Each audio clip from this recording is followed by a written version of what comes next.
Maybe for a little context before we start, Yeah. Amelia will drive most of this. Just I know a lot of you have followed our agentic journey. Um, we started off rolling out a bunch of AI SDRs. We built a bunch of AI VC tools that did a million startup valuations. And then we started building our own agents. We talked earlier on AI Workshop Wednesday, and we'll do another one on our AI VP of Marketing. We've written a lot about it. It really runs our team meetings and every day logs into Slack and tells us what to do and stresses us out and nags us. It's pretty good.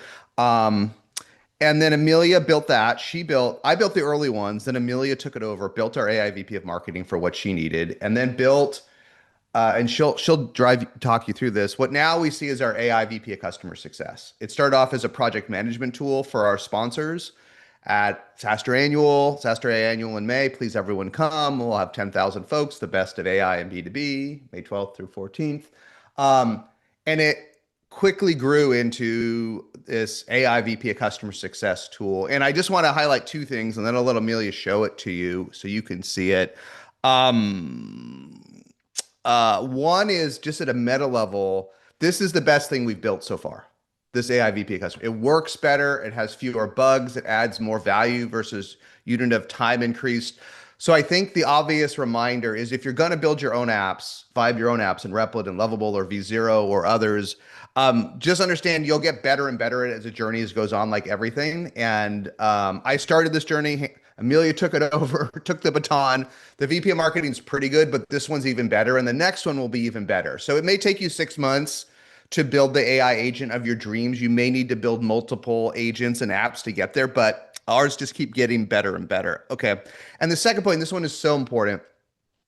We're going to show you everything our AI VP of customer success can do. And I know a lot of you, and what I want you to do is see what we built because you can build it yourself. If we built it, you can build it. We built this with no engineers and it adds dramatic value to our little tiny team doing 8 figures of revenue. What I think isn't helpful that I see a lot of folks do on social media, and it's fine that they do it, but I think they're missing the point. They're like, oh, well, that only works for SaaStr. Oh, that only works for a media or community or events business. No. First, anything we do that is so niche to us, we don't think will help anybody. We don't share that stuff with you. We don't want to share like the hyper niche stuff that only helps if you want a popcorn machine in your booth. Okay, we're not sharing that stuff for the most part. We're sharing stuff that, if you think about it, is universal to software and B2B companies. That what is universal is going back to a larger install base than you can realistically touch with humans. Going back to them when they have hundreds and hundreds of deliverables and things to do that is difficult for a human to follow up. So what I want you to do today, and then I'll let Amelia take it, is not look at some of what we built and say, oh, that's an N equal one app specific to SaaS. Or it is. That's true. It is an N equal one app we built, our own AVA. But think, wow, what if I built my own version of this, customized to my business, not an off-the-shelf piece of software? Could I tweak the workflows that SaaStr has built, the follow-ups, the dashboards, the agent, and do my own version? Because you probably can. That's the better learning from this. You probably can. So I'll shut up, but think more about this of how can you make a prime version and iteration of this for your own business rather than take shots at how any individual marketing campaign or workflow we do isn't what you need in your vertical SaaS or dentist. That's not the point. So thanks. I'll let Amelia drive and I'll kibitz and comment. Yep.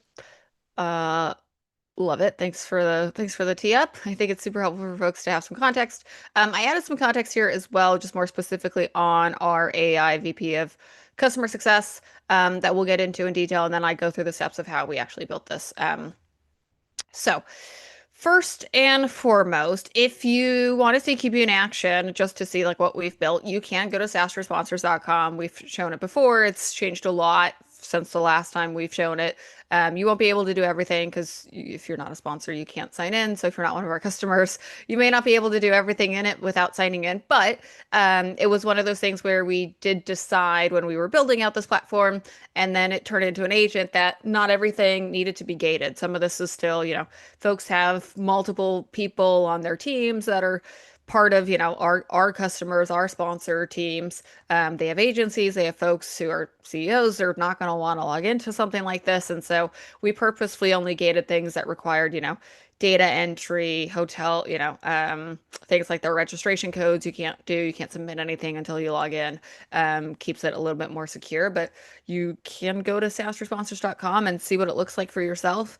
The other thing you can do, to Jason's point, if you do make something like this for yourself, is you can actually give this URL to your vibe coding agent and say, hey, this is one I saw that I liked, or I like this format. If you're going to do something similar, that's like a customer portal or customer management tool or whatever, just at the very start, you can't actually give it URLs like this because it can pretty much copy it. So you can use it as kind of like a format too. So feel free to use it as a format. So let me go full screen for a bit now, and then we'll jump around between the live front end of Qbee, which is SaaStrsponsors.com. There's some other things too I'll show you that are not just contained in the website, and then the back end, which in this case lives on Replit. But we go slideshow. All right, great.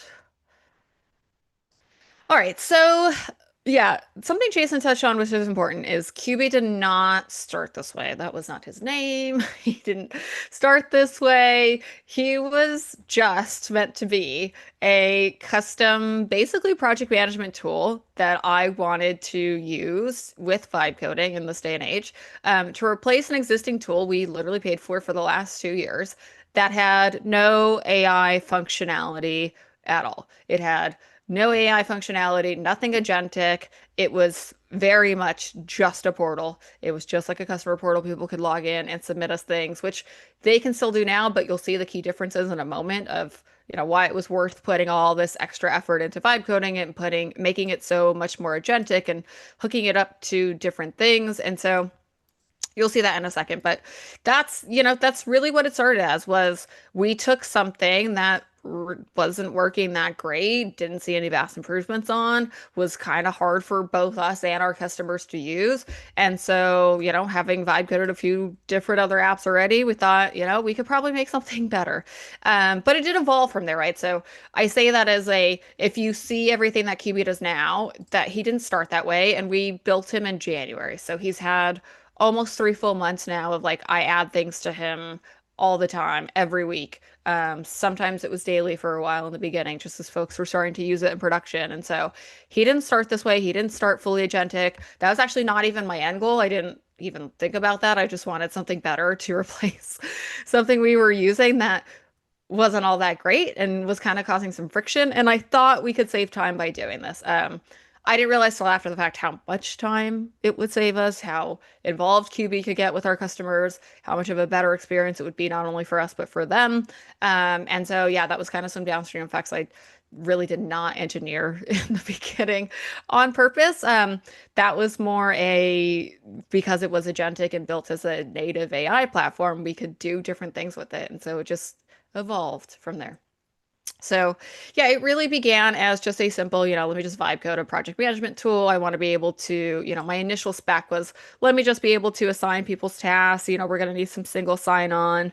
We're going to need to make sure it has some light automations so that people can, get reminders, know what their next task is, basically so that they have a guide for their success at SaaStr as a customer/sponsor of ours.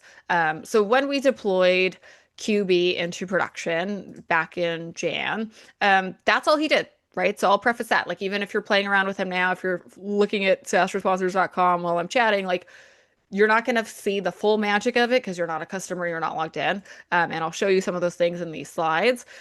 But that's all he did for a couple weeks, and that was fine, right? That was absolutely fine. I was like, you know what? This is already better than what we were using previously, which was like a SaaS tool we were paying for.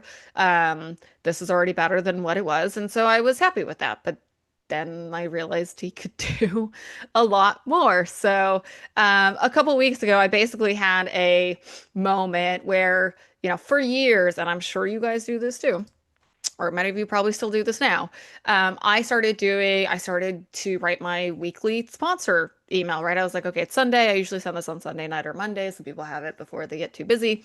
Of, as a customer of ours, what is basically their tasks, their deliverables, what are high level things they know? Like, we launched the agenda, or like attendance is 140% of last year. Like, I include some like context at the beginning, but then it's pretty much like a laundry list of the things they should be doing, need to be doing, upcoming, and then just various information, right, about being a customer of SaaStr's and what would make them successful as a sponsor of SaaStr Annual in particular this year. Like, how to register their team, how they could do customer passes, how they can market their presence at the show, booth locations, all that kind of like periphery stuff. So that was all built into the initial spec, which I'll show you again in one of the slides.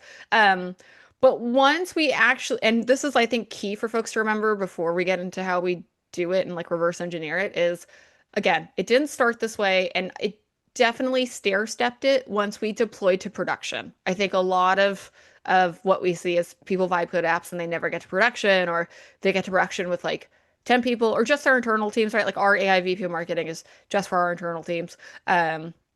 And so it's built out a lot different because it never needed to be forward facing. I think one of the things we unlocked here was like once we went to production with our actual users, actual customers, and they started adding more people on their team, that's when I was like, oh, we can do a heck of a lot more with Qbee since he has agentic capabilities. We just haven't built into him yet because that wasn't his original spec, but we could do it, right? Like now that I see people are actually using it, now that we see how they're using it, like we started to see, okay, who's logging in, who's not logging in. What are they doing at certain times of day? What are they not doing? We just didn't have that level of granularity before, right? Like we would just have whatever they submitted to us. That was literally it. Like our old portal didn't even tell us if they logged in or not. Like it was so hard to use. We had like no insights on anything. Um, and it was also one of those things where if one person on the team of a customer of ours submitted something, like if I submitted something, Jason couldn't see it. It wasn't persistent. It had like a lot of flaws in it. And so we just never had a lot of visibility into what our actual customers were doing until we had Qbee because we built it in a way. We use Clerk in this instance. You can use other things, but between how we did single sign-on and how we built it into our vibe coded app, we got a whole lot more granular visibility on what people were actually doing, and then again what they weren't doing. And so that led One way, us maybe, Amelia, just to help yeah, folks on the screen, this chart on the side, this task completion. yeah, Amelia will go more into this, but to simplify this, this is basically a sophisticated onboard automation. Okay, there correct. are, and this may be more complicated than some of your onboarding or less, depending on what you're doing. But there's a lot to do. But there's essentially 13 core tasks with subtasks that each customer sponsor has to do. And you can see rather than hoping that a human does it or an agency or a third party, Qbee just does it, manages it, reaches out to them, tells them all the deficits, kindly reminds them, identifies the gaps, uses AI to analyze all the uploads to make sure they're the assets and data that we need, manages it each day, and then pushes a Slack update and an email update every single day with the gaps. So it follows up, it manages it, does it all for us. And this if you have the world's perfect group of humans and they do every task they're supposed to do every single day and they update your task management tool and it's all there, I guess that would be as good as this. But we could never find a core of humans that wanted to do these hundreds and hundreds of onboarding management every day, especially because for us, our customers, our sponsors, a lot of times they don't want to do the work, right? And that's why you see it. And this is why it's so clever.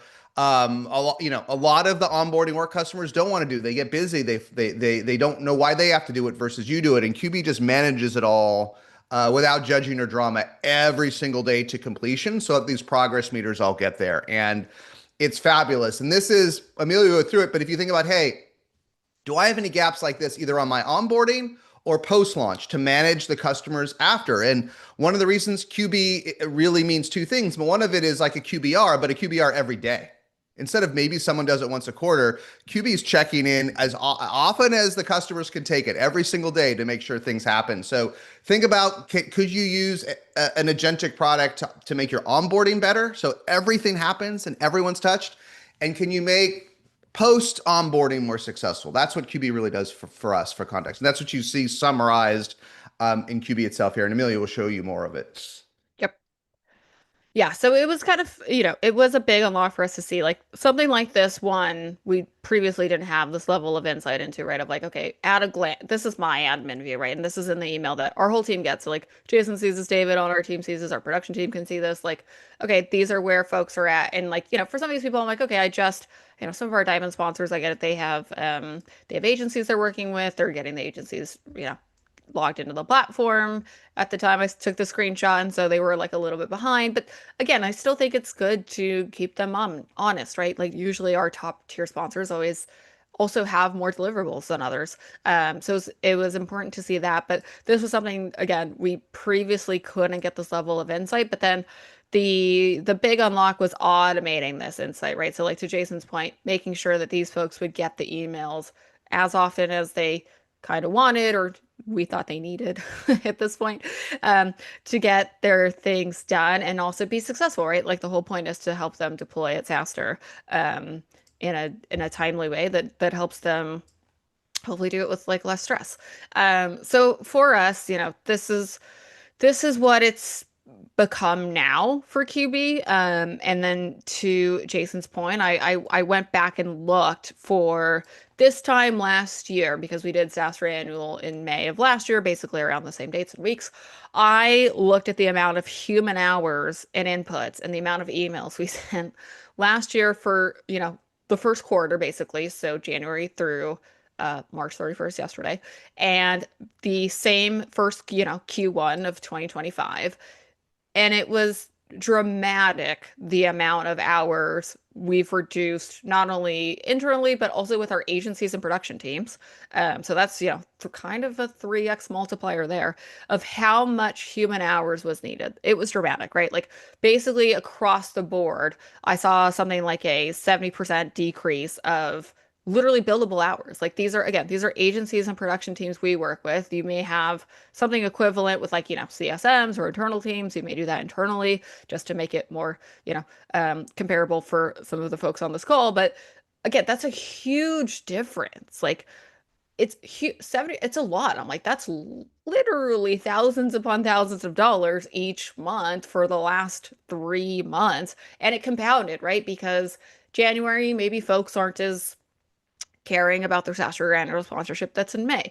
You've got to think just naturally in February, March, more people cared about what was going on with their SaaStr annual sponsorship in May because it was coming up. And you might have a similar where, maybe getting them deployed is a little bit slow at the start, but they've got a big launch or something, or you've got a big release coming up where you want to push them to sort of get to a finish line, right? And so that was super important for us to see that so dramatically, just such a huge dip. I'm like, okay, if you even weighed out the cost of us building Qbee versus the amount we save, it's not even comparable. It's like apples to oranges. Like, you know, I know people sometimes drag on all these vibe coding apps take money and all that. I'm like, yeah, but it's a couple bucks, it's probably we've spent I don't know how much now on Qbee, maybe couple thousand, but we've saved tens of thousands of dollars on human input hours. And so you do come out ahead in the long run. But not only that, I don't even look at it at a pure cost basis, but just from our team's perspective of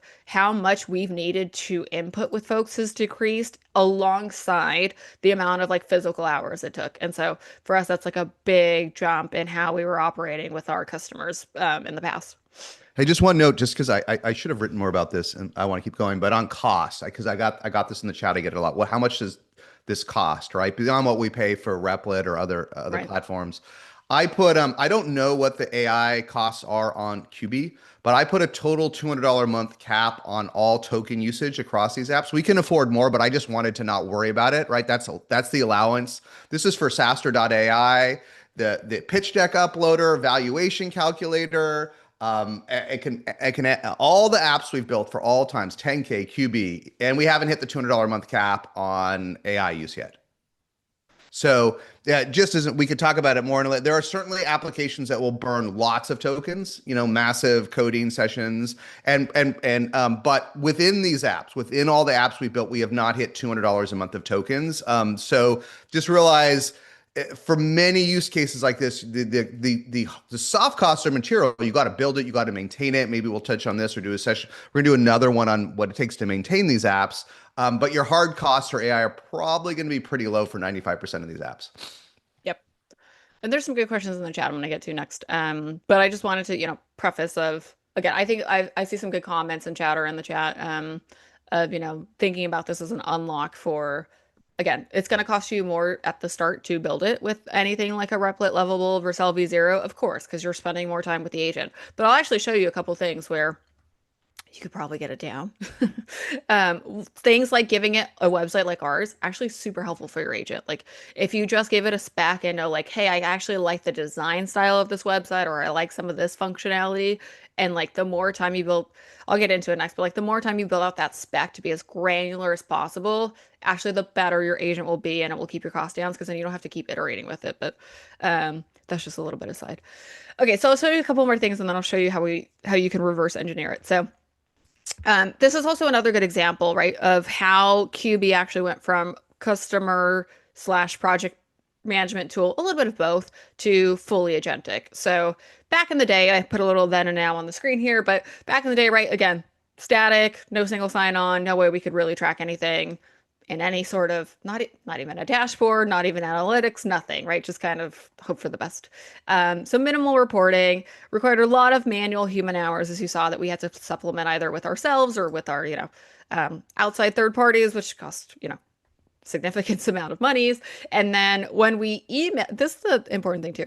When we emailed folks of what to do, for the last 8 years I've been at SaaStr, it was always newsletter style, even for customers, right? Even for diamonds sometimes, which now I would never do. But the the set of information, again, not individualized, not customized, due to either lack of time because things got really busy at SaaStr, or lack of want. And I think this is important too because Jason put this in the article. Like I tried to get more of our agencies in year past to do something that Qbee has done now, which is why don't you take every single customer of ours that's a sponsor, email them, their registration codes. Every sponsor has a set of at least 4 registration codes, so they already didn't want to do that. Why don't you also, give them a little update about where they're at in either, if they still need to pick their booth or not, where are they at in the queue, if they haven't logged in yet, can we see that? We would try to basically finagle the data, which nobody wanted to do because it wasn't all in one spot. So like I literally just I couldn't find people to do this. I literally tried. I could not find people who were like, okay, I can sit down. You have 100 sponsors. I got 4 links for sponsors. That's 400 links. I got to go and find. Then I got to see if I can figure out if they've been invited to the portal or not, sort of manually. I can't really see if they've logged in unless they submitted something. That's really the only way to tell. And they didn't want to do it. So like in years past, I've had kind of hit or miss on folks actually doing this with our customers. And when it did happen, I would say it only happened maybe once, and it took that person a week. Um, Qbee in the screenshot on the right, you'll see sent all my sponsor emails for the week, individualized, highly personalized, highly customized, in minutes. Literally, you can see these are all at 11:11, 11:12. He's got to go to resend and send these. But that aside, QB was done with this in 10 minutes. 100 people got a highly customized, personalized email saying exactly what they needed to do, exactly where they are, unique sponsor and like updates. Like we have people who don't do booths at SaaStr. They do things like lounges. They have custom deliverables, or they have extra signage because they're on like the lanyards. They got all that. They didn't have to go look for like I didn't have to have a human go look for it or forget that they were the lanyard sponsor. Like QB just remembers all this, and he remembers everything about every customer of ours, every like little niche thing that they have going on.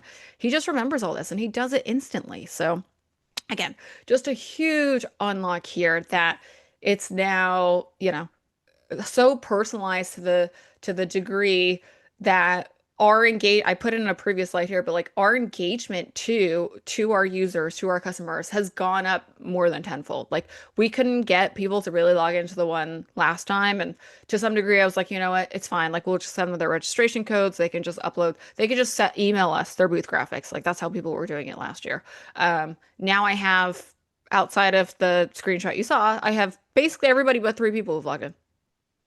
that's a dramatic uplift in how people are also like interacting with us, and how they don't mind that it's an AI. I don't even know if they've realized until this webinar that most of it was an AI and not us. I think a lot of people thought it was me and David. They were like, because we're copied on Qbee on the things that Qbee does, they're like, oh hey, or they'd be like, hey SaaStr team. I'm like, yeah, you're just talking to Qbee right now, but that's okay. I think you hit something that I didn't fully realize. So you said at this unlock, which is think about on the other side when you're buying a product, right? And then some vendor sends you some another product you've got to log into and train and set up. Like you just don't want to do it, you know?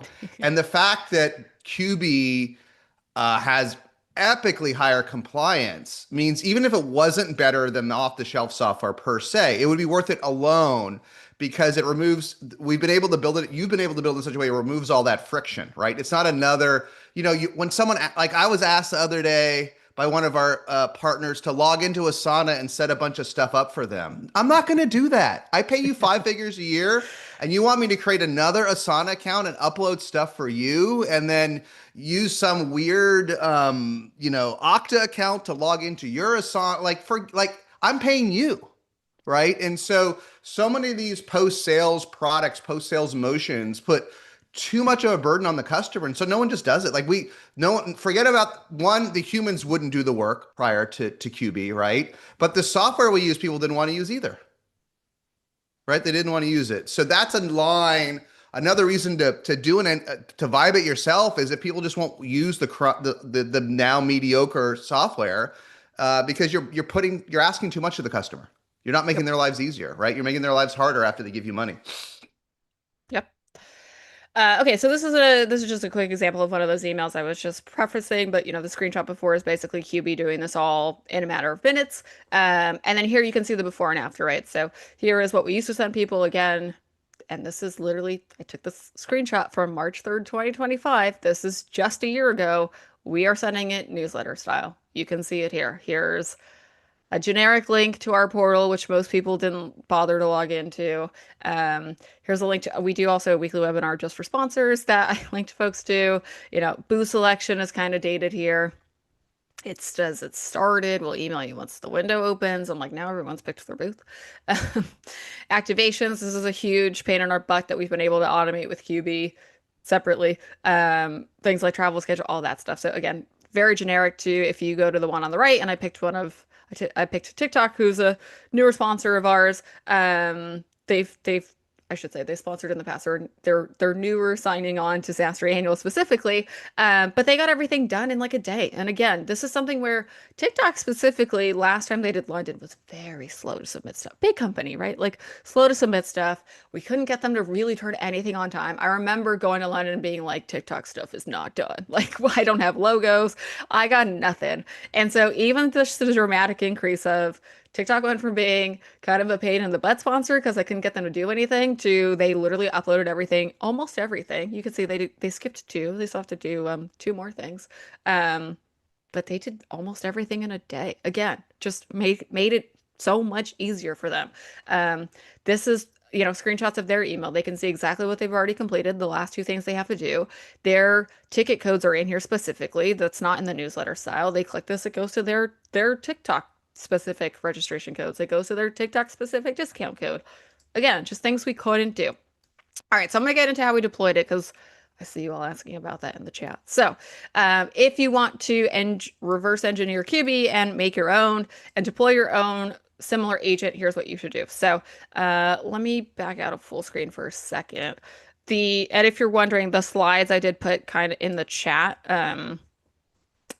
closer to the beginning, but they are there. So I see you guys here. But yeah, once you access it, first write a spec. So you can see here, I actually put two things. I put my original spec, which is the one on the right. So you can see it with Claude. Oh, sorry, Claude opened on my cowork. Oh, let me share my whole screen. Of course he did. He was like, you have cowork. All right, so this you can see is my original spec. It's actually not that good. I looked at this the other day and I was like, it's terrible. But it's still a good example. So if you've never written the spec for a vibe coded app, this is still a good basic level example, I would say, of how to write a spec for your vibe coded app. Basically, tell it everything you want, right? So when I was going to build Qbee as a portal, I thought, I was like, okay, he needs some user flows. He needs a dashboard for me. He needs a checklist for all of our customers. He needs to be a hub for everybody, right? All the information they need. So for us, that's logistics, details, any speaker sessions, etc. He needs like an asset library, right? He needs some sort of training. He needs to be able to have uploads, single sign-on, um, everything in their contract, QB should know so that he's never like, okay, I'm going to send like what I didn't want is like, okay, we have some sponsors who have speaking sessions and some that don't. I didn't want him to send, somebody who didn't an email saying, hey, time to submit your speakers. That would suck because then that person would be like, oh, great, you're giving me a free speaking session. No. As much as I would love to, we don't have that much time at SaaStr. So there was some very important nuances there, and I'll show you how I did it. I did not load those contracts directly into the portal. I'll say that right now. Do not load your customer data directly into the portal. I'll show you how I agent hop later, okay, for a security layer, but just a preference there. Things like badges that you just saw, registration, FAQs, support information. They can actually do add-on orders. Anyways, you can see everything I wrote here into it, the technical requirements, blah, blah, blah, blah, blah. It needs a database, it needs single sign-on, we use Clerk, MVP in future phases, and then okay, all this. Okay, so that was V1 of my spec. Then I asked Qbee on Monday to write me a new spec. I said, Sorry, hey, just to be clear, folks, yeah, if yeah, what she there's a link, you can see it. If that looks yeah, you can see it. intimidating, like if you don't know how to write a spec like that, it's okay. Just start in Claude, don't start in Yeah, I wrote it with Replit or Claude. Yeah. Lovable, and just say, I need help writing a spec for a sponsor portal, and it will help you do it together. You can do it in the vibe coding apps, but we both have found you get a double benefit if you write it in Claude and then get a spec out of it and then put that in the agent and then Yeah. kind of tweak it again, right? That's how we like to do it. But you don't have to know how to do all the bullets and everything that Amelia said. Just iterate it, right? And you don't need. And to be clear, if folks haven't done this themselves or they haven't done it in a while, in 2026, you don't need to be a prompt engineer. Like you don't need to know, like that is dated when you need to be a prompt engineer. Okay, you just need to talk with Claude or I guess ChatGPT. We prefer Claude, and just say I want to build a spec for an application. Here's what I want it to do, and write up all the things you want to do, and just iterate it. You don't need a prompt magician. The agents are so good. AI is so good that's dated. Iterate it. Make sure you understand everything it is, and then give it to your vibe coding app and let it run with it. Yep. Amelia go through it, but yeah, it's not. This is you do not need to be an engineer or some prompt wizard in 2026. Those days are long behind us. And again, that was my simple one. That was one I started with. If you're intimidated by it, then just use that one, right? If you're like, okay, I'm just going to try to recreate Amelia's first original thing, that's fine. And that's fine. And the thing is, too, you can give it other people's, you could say, hey, this is the one that SaaStr did. You could say, hey, this is the one that SaaStr did. Here's the prompt that they used. Here's the website that it ultimately ended up as. Give it SaaStrSponsors.com. You will save yourself a ton of time from the work I already did. So do that, too. But second, I asked Qbee this week, right? To give me what it would consider the spec now, and you can see it's a heck of a lot longer. It's got a lot more to the tech stack because we added some agent hopping stuff.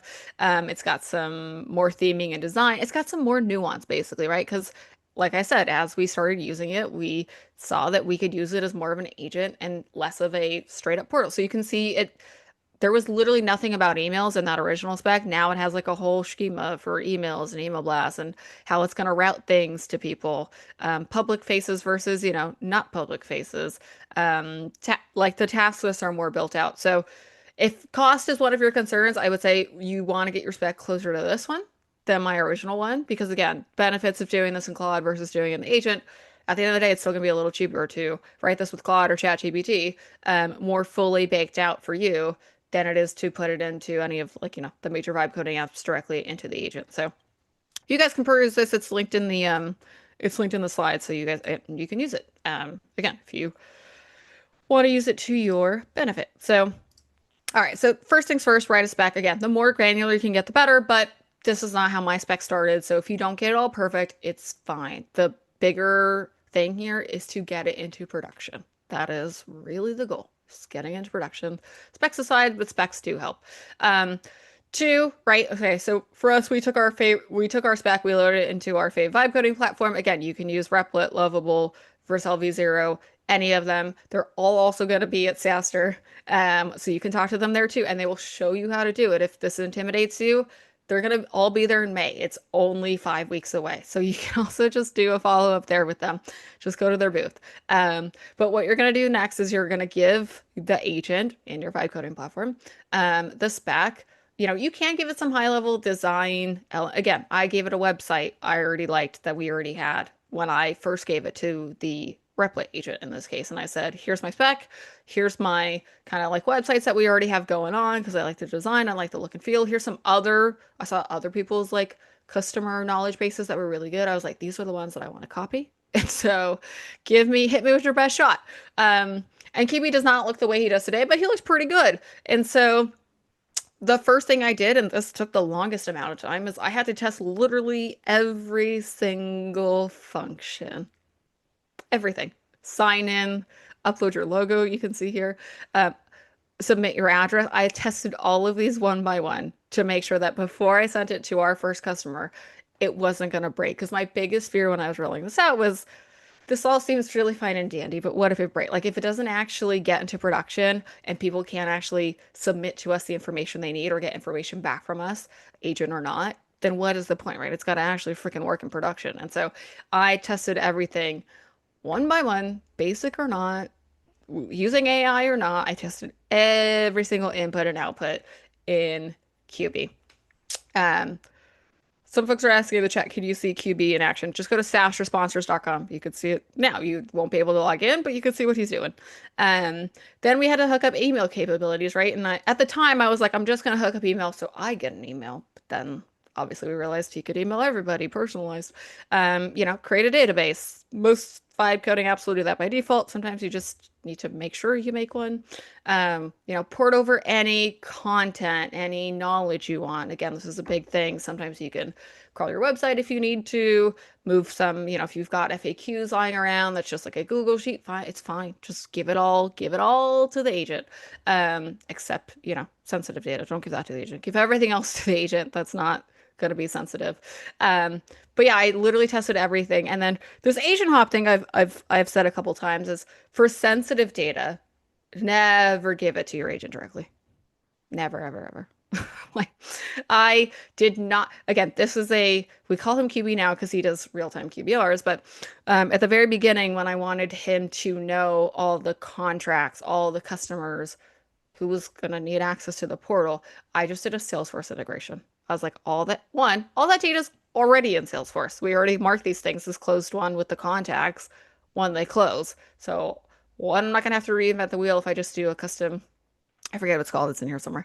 I just did a custom Salesforce integration. Two, then Qbee directly does not have that data. He has to call up Salesforce. So he doesn't have, 100 contracts just sitting in his knowledge base, which would be scarier. So I definitely agent hopped his his original customer database and ongoing database is mostly in Salesforce. And then in terms of like specific users and people who folks add, again, we use Clerk for single sign-on. So all that lives in Clerk. He doesn't have that directly. To the point where sometimes he forgets who's in Clerk, or actually he doesn't forget who's in Clerk. He just does this annoying thing, which is super nuanced, which he sometimes will not send it to people that are pending in single sign-on. He'll be like, I'll send it to Jason and Amelia because they logged in as part of the Salesforce team, but I won't send it to Justin because he hasn't logged in yet. And I'm like, no, no, no. You need to send it to everybody. But anyways, that's how I agent hop. There's other things like,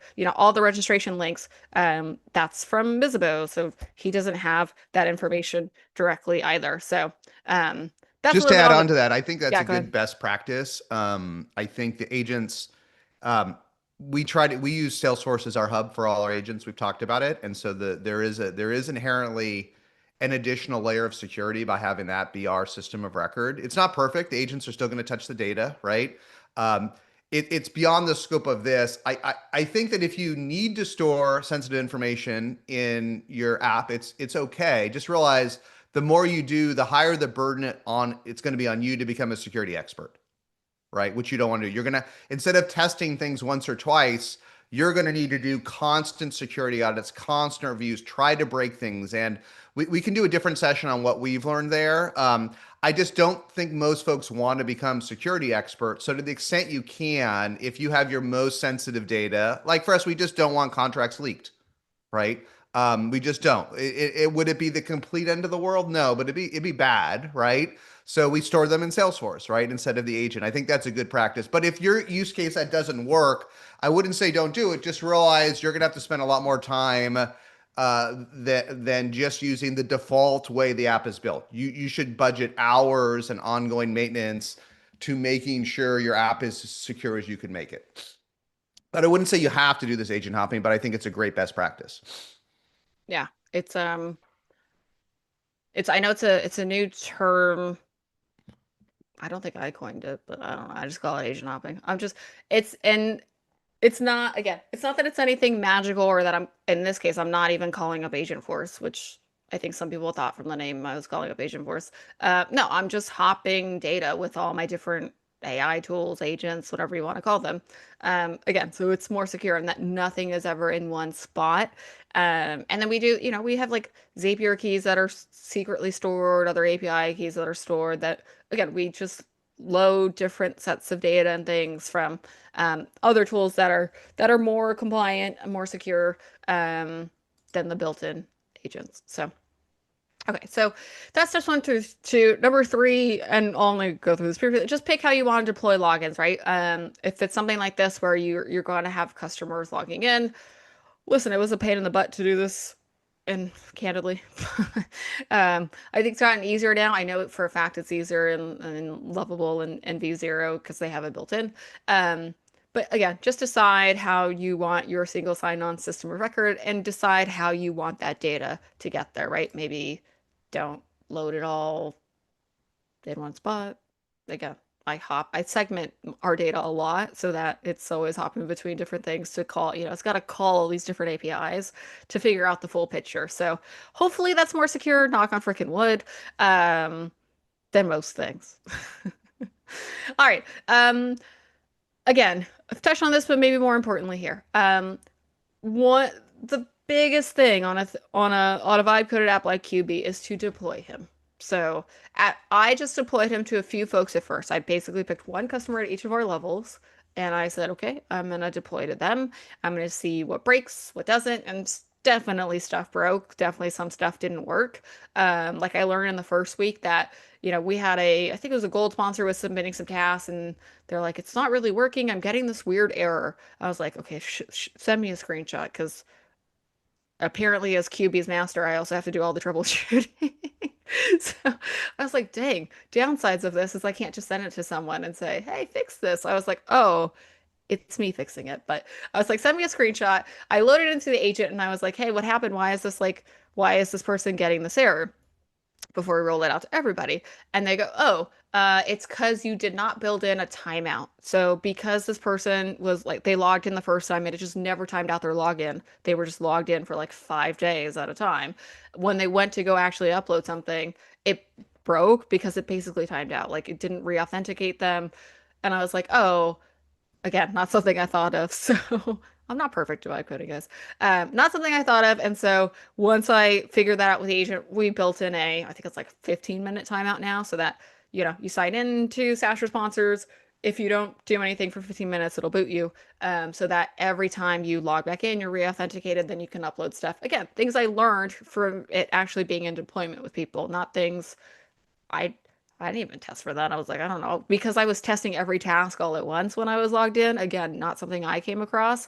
Um, and so that was really important to see what did and didn't break, and then also to see what people wanted to add to it. Like every week we got like new requests for like, hey, do you guys have email marketing copy I can use? Do you have, you know, actually people stuff like that, right? They were like, do you have more information on networking? That's always a big question we get. So we made a whole section for networking in Qbee. Like we just kept adding to it and adding to it. And then people were like, oh, I want to just submit my activations to Qbee and not email you like I used to have to. So then we built a whole submissions, and then we built a whole speaker submissions path where for the sponsors who had speaking specifically, you had a whole section of SaaStr sponsor speakers, and it would give you exactly what you needed to submit all of our speaker guidelines, but also, and this was magical, it would let you pick a time, which I know sounds really basic, but Qbee would let you pick a time when you were submitting your speakers. And then when he saw that there was like 3 or 4 speakers at one given time, he would gray it out.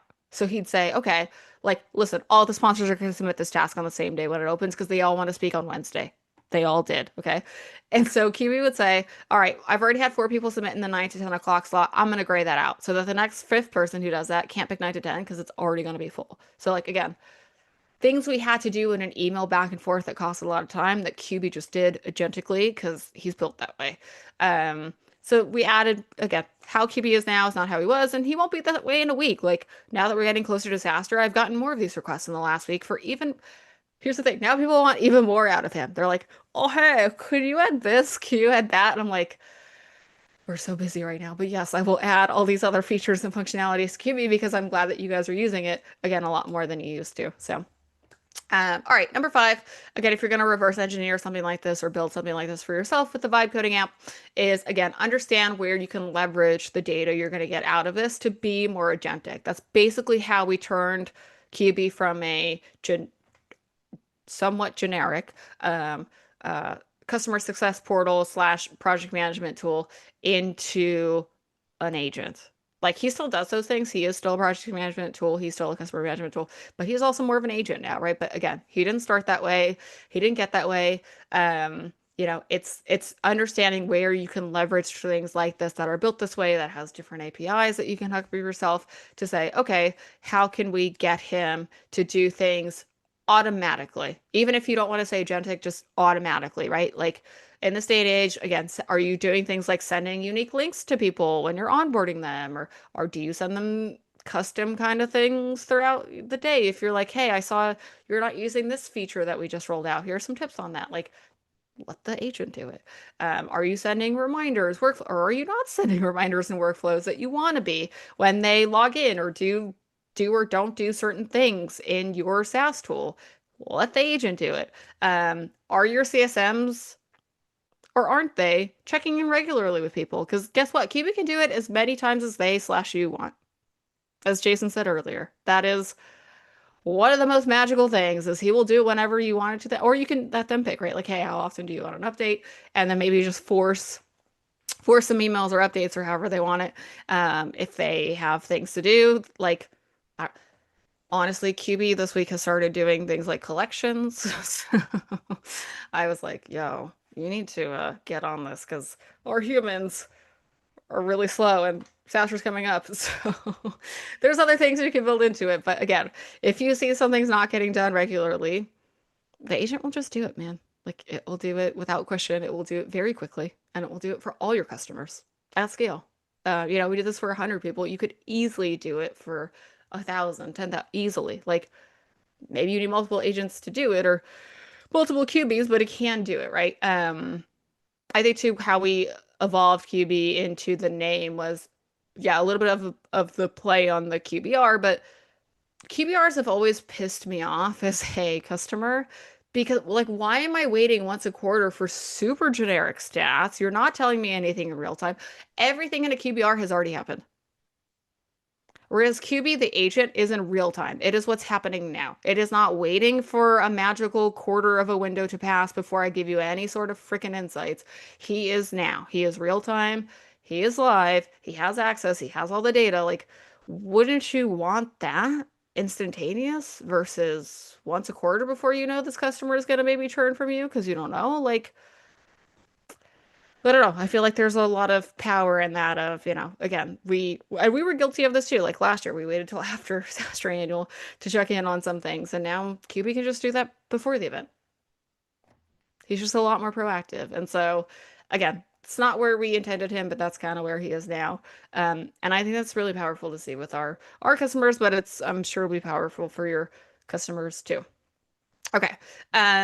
Agent hopping, I'll talk a little bit about more here, but yeah, again, we don't store everything in the native vibe coding agent. We store things in different tasks through the API. I built out a custom Salesforce connected app.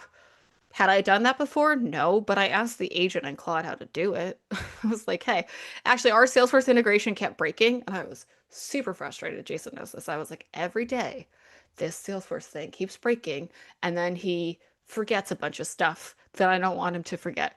And so eventually I was like, hey, agent and Claude, how can I build this so that he doesn't keep breaking and that he has data more persistently? And so it led me to build out a custom Salesforce connected app. Took me maybe 20 minutes, wasn't that bad, and now he doesn't break. So, um, it's great. And obviously there's data in there, but there's not that much data directly in Qbee. So that works really well. Okay. Last couple things, and then we'll do any sort of last Q&A till we run out of time. The agentic piece I built out again, one layer at a time. It started as, okay, let's just do, you know, an email to me on who hasn't logged in or not, and then I'll add the rest of the team. Then I was like, oh, now we could do one for each sponsor.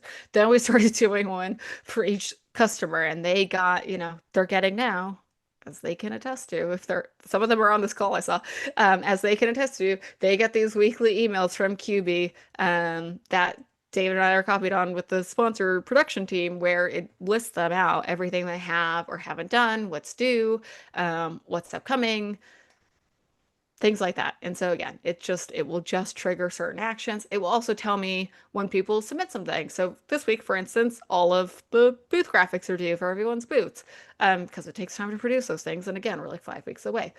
So it'll tell me every time somebody submits their booth graphics, which is great. I go through, I check them. Actually, previously I used to just check them myself. Now me and Claude co-work check them with Illustrator on my computer, which is also very nice. That saves me a bunch of time as an aside. But again, for our internal team, it's just so much better visibility for everybody. We just share this with, our production teams that need to get like a basic report. Um, Folks who are new can onboard really quickly now versus very slow. So a lot of agentic pieces there, but I didn't build that all at once. We can touch on some of this, but anything else? I know, Jason, we're kind of running out of time. I think this is great. One thing just to remind folks, if you can build your own version of this, hopefully that helps. We've the slides are there. You've got how we built them. You do have to maintain these agents daily. We say this every single time we do it, but there is no set and forget, right? Whether it's things that will break, like the initial version of the Salesforce integration kept breaking, whether like today, like it sounds like 10K gave triple updates in Slack instead of one, which is a recurring issue. We know why it happens. Or there you will see regressions. For example, this if you haven't built software today, Amelia tested every button, every link, every upload in the app, right? As your agent gets more complicated, as you add features, it may break those links and Yeah. upgrades, even though you'd be like, why? I added a totally different page. Why did it break the upload button? Beyond the scope of today, these regressions will happen. It is life. And so you need to budget not only just like when we've talked about our AI SDRs you have to review their emails every day for a long period of time. You have to do it when you build your own agents and your own apps. Every day you have to check in on how they're working, check in on their functions. And my hack is make sure you have them send you an email status update every single day. Have them build that because you'll see stuff break in the email and then you'll realize things are broken that you can't see. But just realize anything that's as good as Qbee, it is great. It has replaced many humans that would not do the work. It gives us 10 times the scale, gives us everything. And between Amelia and me, we're checking in on it every day, right? Just like you're humans. And so just realize if you want to do this, do you need an agentic deployment expert, as I've talked about before? Maybe, maybe not, but you need a human who cares enough to manage Qbee and 10K every day, or it will fail for you. Yeah. It's really like I know I put some before and after slides in there, but it's really been night and day. And that's why at the end here I affectionately call him QB1 now because he is literally a quarterback. He is our whatever you want to call him, our AI VP of customer success, QB1, QB. Like this dude is what I rely on now. Like I I can't see myself going back to how we were doing it. I wouldn't want to, but also I think just for the lift we've gotten from our side of the fence, but also as our customers and sponsors have seen, where again it's more tailored.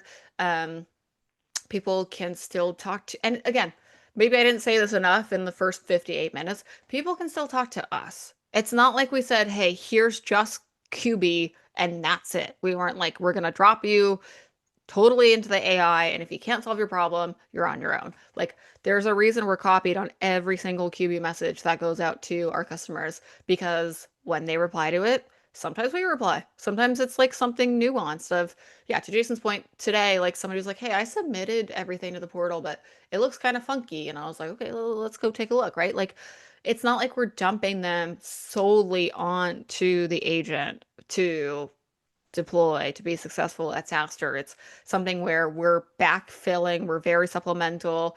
Sometimes they do want to talk to us through ideas of what they want to do at their booth or a lot of our diamond sponsors. We still do weekly calls with them. I still do weekly webinars for all the sponsors. I get on probably was on 10 sponsor calls last week and I'll be on another 10 this week. Like we're still doing all those things. So I do want to say that too. Maybe I should have said it sooner, but it's not like we drop everything in customer success. It's just we're doing a heck of a lot more of it with QB. And I feel like that's also true just from the fact that people keep asking us to add stuff to him, right? It's like, okay, so it's not only helpful for us, but it's become more helpful for them because now folks actually ask for features and want to get more things out of it in a way that we previously wouldn't have been able to do and serve because we would just run out of time or I just couldn't find people who actually would send 100 sponsors, 4 unique links each week, and keep them on task, right? We just couldn't get that done. You're on mute, Jason.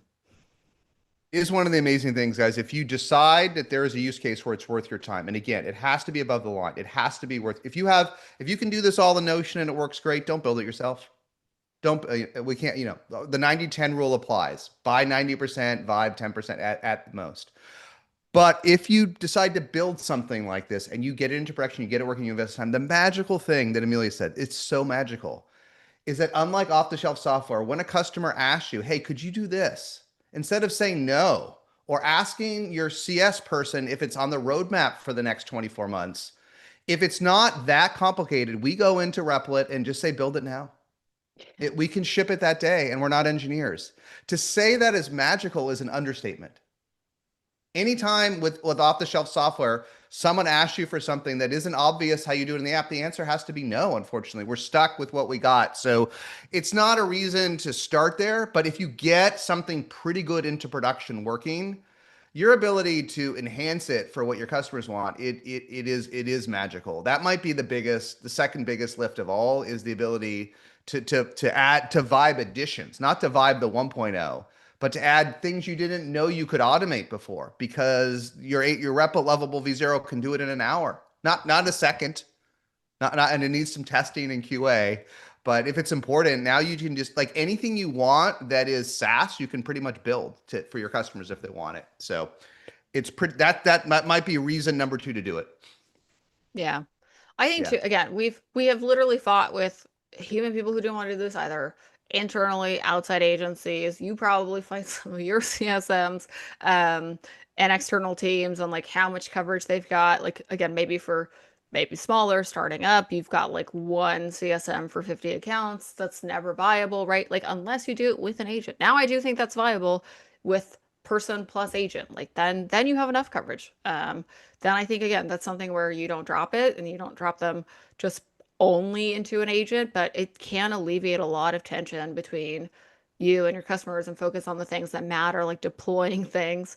Um, when you take the friction out of it, right? It's just the QB takes all of that friction away, and he's gonna win every time because he's 24/7 automatic. Again, as often as they want updates, he can do it. Um, all right. I know we're over now, but Jason, any questions you think we should hit in the chat or you want me to pick some? Um, yeah, you can look for anything that we missed that we didn't hit for sure. Okay. Let me look. I go through all the note taker.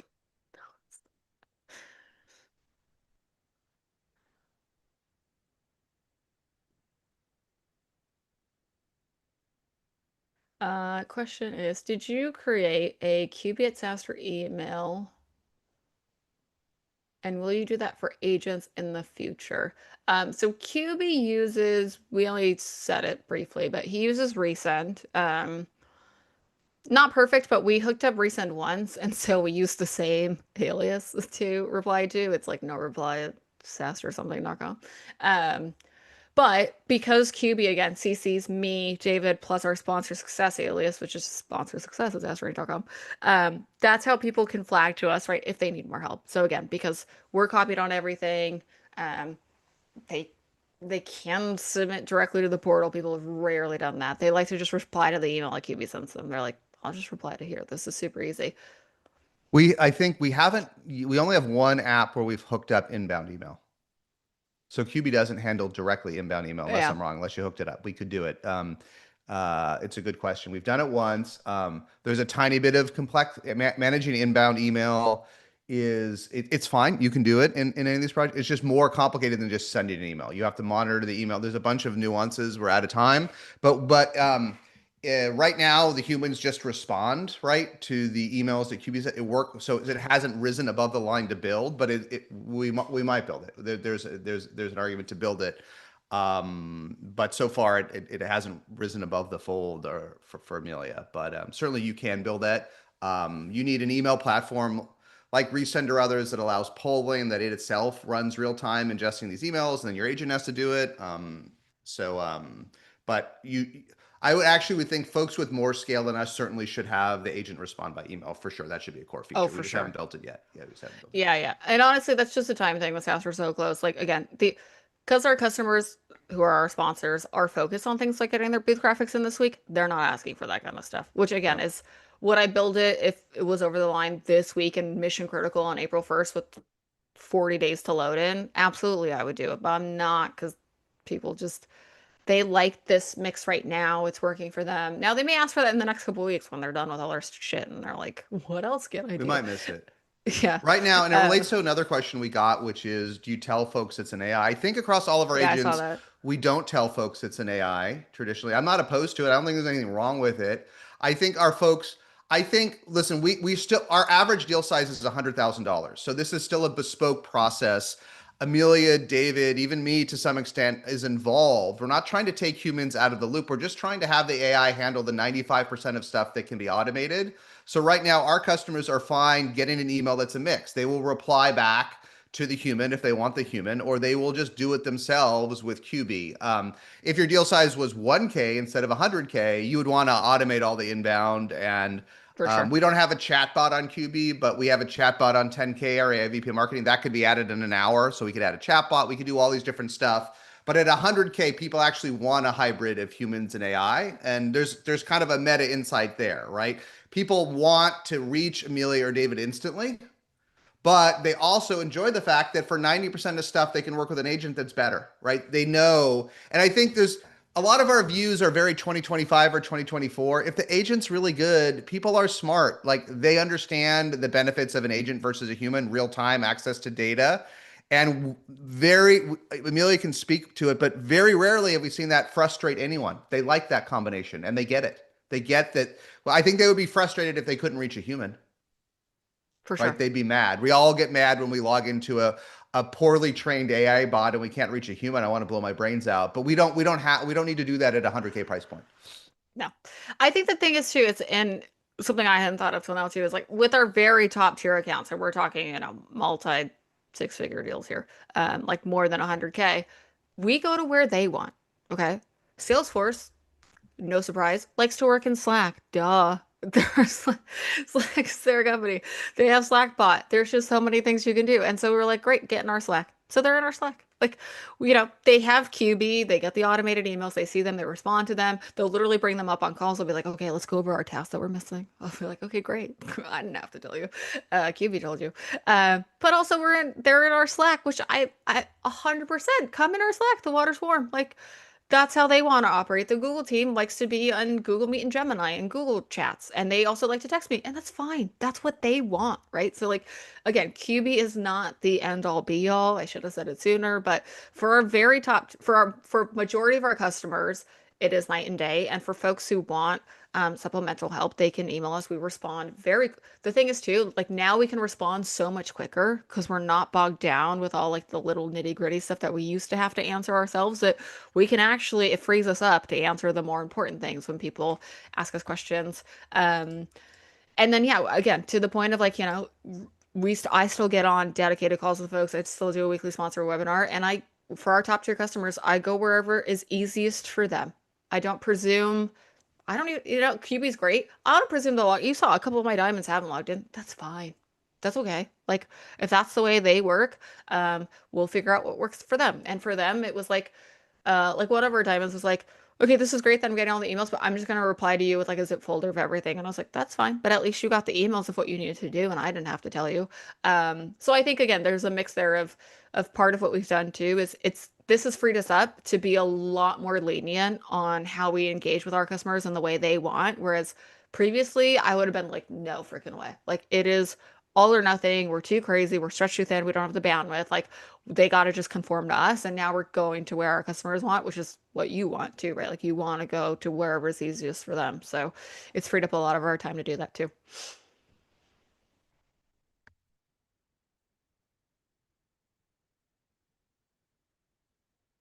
Going back to the questions now. Is the prompt shared somewhere? Yeah, that's in the slide deck, which I just relinked in the chat. Um, we could throw it on SaaStr.ai after so people have an easy link to it.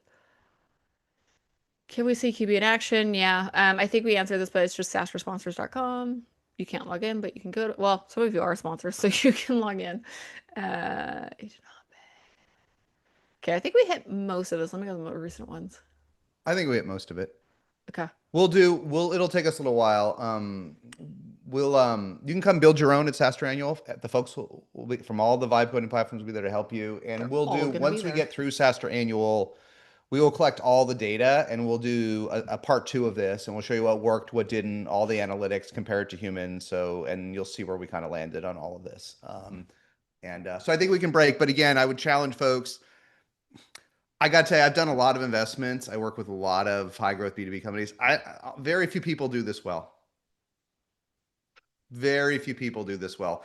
And when I meet a leader, especially a VP of customer success, that tells me everything is perfect, they're always gone in 6 months, 100% of the time. They don't do this well. I think there is in every enterprise, there is low hanging fruit here. There is something broken in your onboarding, retention, follow up, customer education process. Find the most broken one or two things, and even if it isn't broken, be honest, go through your flow, see where you have gaps in coverage, see where only 50% of your customers are covered or 30% or 20% or where there's gaps, and think about what you would build to get that to 100% coverage. And I think it's worth just building that. What would get you to 100% coverage in a segment? And I think you can copy Amelia's prompts and copy our work, or just go into the leaders like Replit and say, just copy SaaStr sponsors and see what you get. Have some fun with it because the software in this category is mediocre and it's difficult to configure and it's dated. It's dated. So I think that this is a low hanging fruit for Vibin. So thanks everybody. We'll see you in May and we'll see you at the next one of these AI workshop Wednesdays too. Thank you, Amelia, for all this. It's great. Yeah, thanks everybody. Just as a last little bit here, to Jason's point, I haven't really promoted this, but the agenda is up on SaaStr Annual if you guys want to see what we're doing. All the Vibers will be there.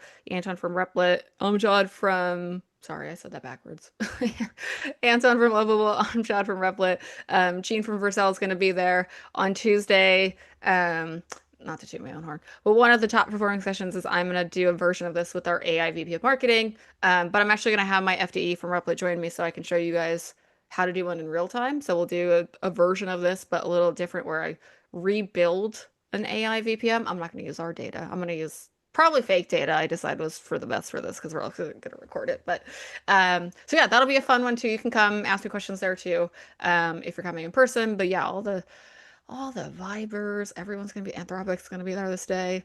There's a lot of Yeah, good it's good. Our stuff. goal will become if you come on Tuesday to deploy day, whether you fully use it or not, you can walk out with your own AI VP of marketing. That's my goal. That's the goal. It's going to be awesome. Yeah, it's the last All session right. of the day for that reason, so you guys can ask us a bunch of questions. But that's my goal, so you can walk out with one. I'll see you guys there. Thanks for